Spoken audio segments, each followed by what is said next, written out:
Number 5. Last night, a friend rushed me out of the house to catch the opening act at a local bar's music night. After a few drinks, I realized my phone wasn't in my pocket. I checked the table we were sitting at the bar, the bathrooms, and after no luck, I used my friend's phone to call mine. After 2 rings, someone answered, gave out a low, raspy giggle, and hung up. They didn't answer again. I eventually gave it up as a lost cause and headed home. I found my phone laying on my nightstand, right where I left it. Number 4. When I was a kid, I was always the last kid to get picked up by the bus driver to go to school. One day I was waiting for the bus by myself and a bus with no kids pulled up. The bus driver smiled and told me to hop on. I just had a bad feeling. I said, "Where are the other kids?" He said, "We will go get them now. Just get on." He got more and more pushy but didn't do anything crazy. I just kept saying no and he shrugged and left. The real bus pulled up a few minutes later. I went to school and my parents didn't know until I mentioned it that night. Looking back, they were pretty worried. I remember them scrambling to make a few phone calls. Number 3. A few years back, I rented an apartment from a friend of mine. He had recently bought it and had it completely renovated. He put it up for sale but couldn't find a buyer, so I offered to rent it in the meantime. After moving in, I realized there was something wrong with the lady next door. She was about 45 but looked much older. She would sit up all night listening to Christian radio shows and talking loudly to someone. It got to the point where I couldn't sleep, so I went over to her place and asked her to keep it down. She opened the door and I got a quick peek. Her walls all had crosses painted on them in different colors, and words like Jesus and angels scribbled everywhere. The windows were painted black, letting no light in at all. It was damp, yellow-stained 50-year-old carpets, dog shit and cockroaches everywhere. No dog though. I asked her to please keep it down. She just looked at me and shut the door. Then she turned up the radio even louder. The next night I had my girlfriend staying over. I wake up in the middle of the night and see a shadow of a person next to the bed, looking at us sleeping. I think I'm hallucinating, as I usually do in the dark when I'm sleepy. But then the shadow starts talking. It's my neighbor and she's holding something in her hand. She broke in during the night and who knows how long she stood there. "You should lock your doors at night," she says and walks out. The next morning I hear someone making strange noises below my bedroom window. It's my neighbor talking to herself in tongue. She has a plastic bag in her hand with her rotting dead dog inside. It's hot as hell outside and I can smell death from that bag. At this point I'm scared shitless. She's obviously very insane. I go upstairs and knock on another person's door and ask them what the hell is going on. The guy is as scared as me. Apparently she broke into his apartment one evening as well while he was watching TV with his kids. He got up from the couch to get a snack, only to find her behind the couch, staring at him holding a power drill. Come to think about it, now I know what was in her hand.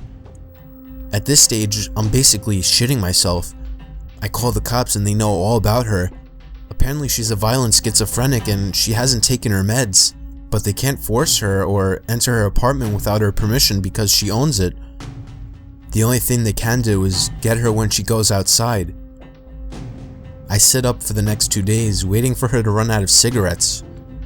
When I hear her leave at 2 a.m. to go across the road to the 7-Eleven, I call the cops. They have 3 cars and a special van over in less than 2 minutes. They restrain her and throw her in the van and drive off to some institution, and in less than a minute, it's like she was never there. I never see her again.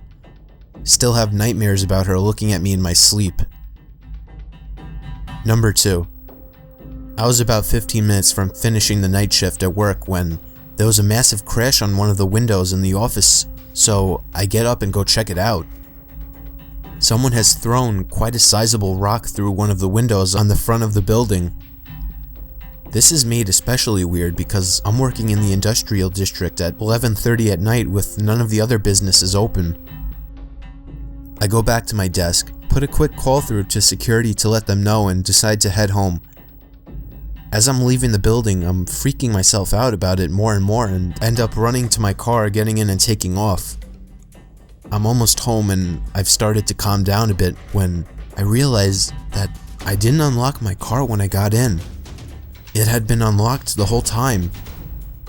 I do a quick check with my hand in the back seat for any possible murderers that might be hanging around there, but there's nothing there. Fast forward about 30 minutes. I've called a friend of mine who says he's out drinking, so I decide I'm going to join him. I jump on my bicycle and start riding over. I'm doodling along the road on my bike. It's a nice night and I'm in no big rush, just enjoying the moonlight when I hear someone riding behind me. I straighten up and stick to one side of the road. He passes me really slowly, and when he's right beside me, he shoots me a smile, and I can describe it as purely insane.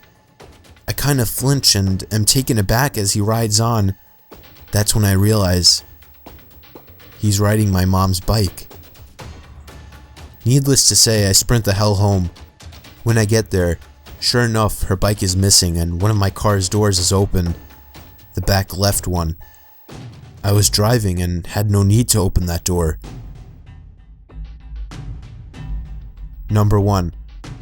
I worked at a campground on night shift, 12 a.m. to 8 a.m. every night. It wasn't bad. I would bring in my PS2 and game a good portion of the night, only having to deal with 1 or 2 people on busy nights. It was just me in this little 8-foot by 8-foot shack, with nothing around but dark all night.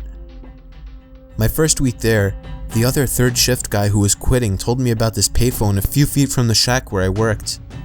He said it rang every night at 4:17 a.m., just once. It was probably just an automated test call, he guessed. He's never answered it himself. I go for a few months with the job. It was the middle of the summer, so most nights I had the windows closed, so I couldn't hear the payphone go off. Mid-August, I started leaving the windows open during the night. Sure enough, at 4:17 a.m. every morning, the phone would ring once. The ring even sounded creepy, like the payphone was submerged in water and then put where it sat. One night I got up the nerve to answer it. I set an alarm at 4:15 and would go wait at the phone until it rang. When it did, I answered it, but there was no sound, just dead air like someone was on the other line but wasn't answering. I said hello a few times and hung up. I did this every night for a week with the same results. I didn't think anything of it and left it alone after that for about a month. The first week of October, I decided to answer the phone once again. I set my alarm and when the time came, I answered the phone. I repeatedly said hello into the phone. Then I heard what sounded like someone inhaling through clenched teeth. The voice that sounded was rough and sounded like he had gargled gravel. He said my name, my complete name, first, middle, and last. It was a voice I've never heard. My voice caught in my throat and I hung up. I rattled some change into the payphone and hit star 69. The number had come from California. I lived in Indiana,